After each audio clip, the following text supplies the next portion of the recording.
Girls are always coming home with my roommate. I've just never seen any of them leave. But I met my roommate online when he answered my ad looking for someone to take my friend Allison's recently vacated room in our 2-bedroom apartment. And while I initially had some concerns about living with a guy, what with me being a girl and all we ended up being the perfect roommates. For at least a little while I kept to myself in my room reading, binging content, snuggling with my cat, and going to bed at unhealthily early hour. While he did the opposite, spending most of his time outside, partying, always returning home in the wee hours of the night. Often with a lady friend. And despite his sometimes weekly one-night stands, which I did my best to drown out. Didn't bother me. After all, he could have been so much worse. Caused drama. Left dirty dishes in the sink. Done drugs openly. Thrown parties at our apartment. But he never did any of that. He just liked to bring home strangers. It was his thing. And who was I to judge him for having a little fun? So I continued to ignore his one-night stands, throwing on my headphones or blasting ambient rain sounds every time I'd hear him and his guest of the week having sex for hours on end. And for a little while, all was well. Until one day, when I heard him leave his room by himself, and I realized that, after months of living together, I had never once heard or seen a single one of the women he brought home leave the apartment. Now normally, one could chalk that up to me leaving for work early and just not being there when they left. But the thing is, I work from home. I'm there all day every day. So after having that realization, I began to grow suspicious. And from that point forward, every time he'd bring a girl home, I'd make it a point to wake up early the next morning and listen carefully all day for any sign of her leaving. But time and time again, whenever he'd bring a woman home, I'd never hear or see her leave. Eventually, I worked up the courage to ask my roommate about it. Hey, did that girl from last night ever leave? Yeah. That's funny. I didn't hear her. Oh, she left in the morning. I was up in the morning and didn't hear anything. Oh, right. Maybe it was in the middle of the night. I don't remember. His answers were dismissive and suspicious, to say the least. I thought about calling the police, but realized I had no proof that any of these women were actually disappearing, or that any foul play was really going on. So I did what any right-minded roommate would do, and rather than call the cops, I decided to investigate myself. So one day, after my roommate left the house, I installed a tiny surveillance camera that I'd ordered online in the hallway, aiming it at his bedroom door. Sure enough, the next time he brought a girl home and I reviewed the footage, she never left his room the next day. So I confronted my roommate again. Weird, I didn't hear the girl from last night leave? No? Well, she definitely left. I didn't hear anyone in the hallway. Oh. She went out through the fire escape. The fire escape? Don't ask me. She gets off on sneaking out. Right, I replied, not buying his excuse. So I did the next thing any right-minded roommate would do and ordered another tiny surveillance camera.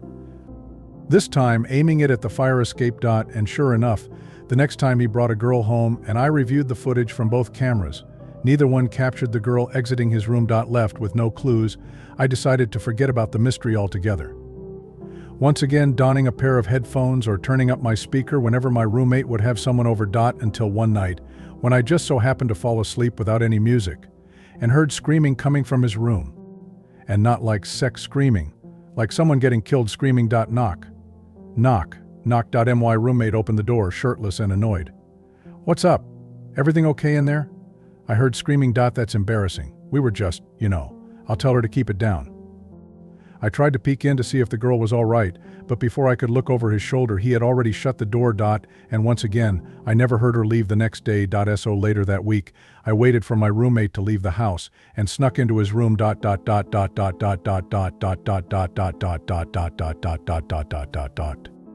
Just a messy bedroom and an unmade bed. It just didn't make sense. If the girls he was bringing home weren't leaving his apartment, where did they go?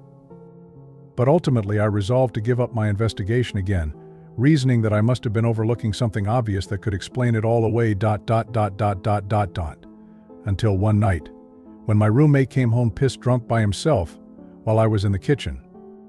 And I seized the opportunity to have a conversation with him. We talked for a while before he offered up something very strange. I'm a bad man. I'm sorry, You hear what goes on?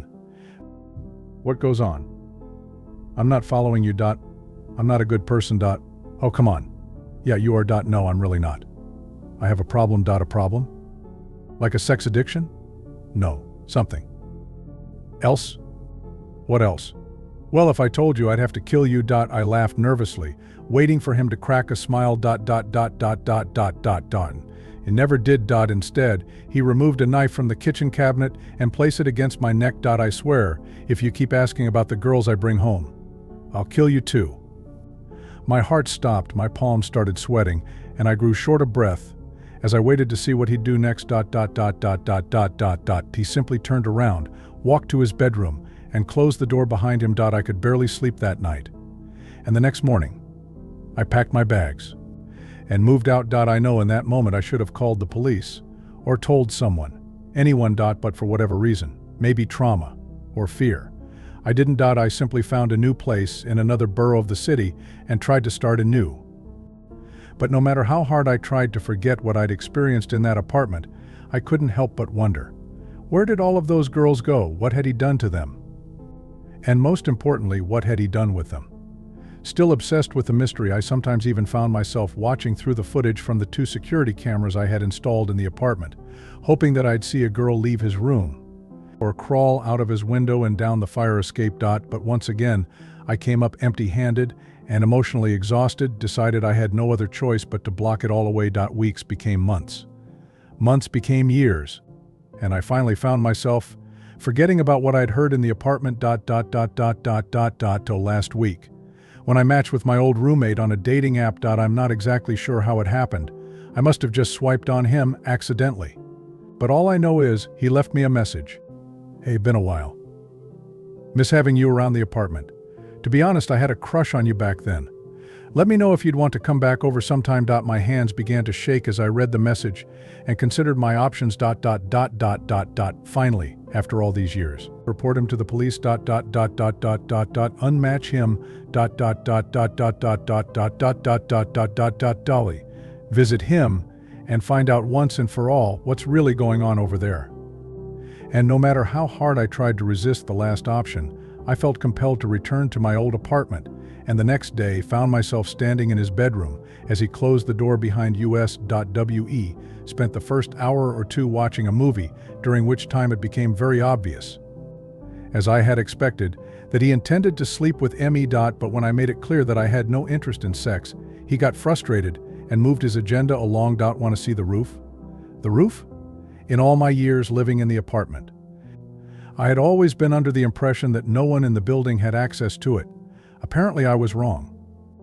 He then proceeded to open his closet door and revealed a ladder to the roof. Yeah, I want to show you something. Okay, sure, I replied, somehow at the same time playing along as if I didn't know his intentions, realizing that the roof must be where all the bodies of those girls are, and terrified by what was about to happen.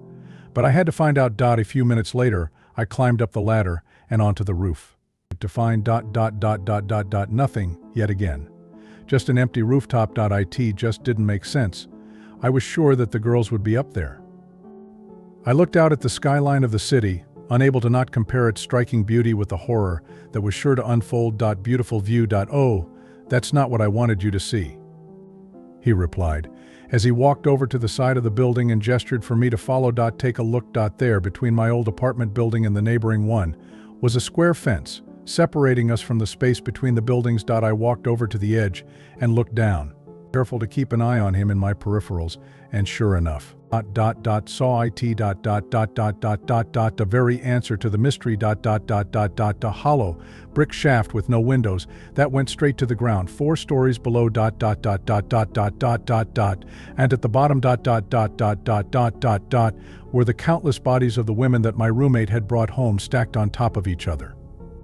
Each one clearly brought up to the roof just as I had, and each one clearly pushed off the roof and down to the bottom. I turned to my old roommate, a look of horror washing over my face as he charged at me and tried to push me down.